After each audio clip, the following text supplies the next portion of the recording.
So 1 in 100 Kiwis are homeless or are living in a housing situation that's unsafe or unhealthy to them. And so it's prevalent throughout all our communities throughout New Zealand. And often I've seen families, you might have six or seven people living in a bedroom, kids sharing beds. So housing is definitely a big contributor, and there's a lot of Kiwis that are affected by that. 4 in 10 families living in poverty are working poor. So people that are not on the benefit but are actually working sometimes 2 or 3 jobs, are coming in trying to make ends meet. So a lot of that's attributed to the high housing prices, and that's having significant impact on them and their world. So last year the Salvation Army gave over 62,000 food parcels to families in need of support. On average, only 2 food parcels per family. So, and 60% of those families were new people coming in. So a lot of working poor and a lot of people that just need something temporarily to get them through.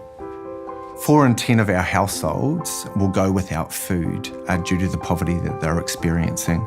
So that could be they're missing out on school lunches through to missing out on meals during the day. So people are impacted by this with their physical well-being, such as of food, right through to their psychological and social well-being as well. In 2017, the Salvation Army delivered over 15,000 budgeting sessions for families. And that's really significant because people really are trying to get a handle on their money, and often they just don't have enough income coming through. So the little income they do have is, how do we make this go the whole distance to do what we need?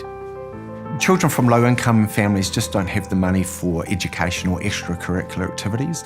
So paying for the fees for your child to be in a football club, for example, they can't afford to do that. There's just not the resource there for families to be able to pay for those things that every kid needs.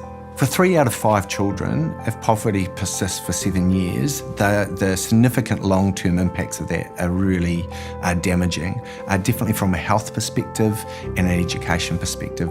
They just don't have those same foundation building blocks that other children have, and they may never recover from that.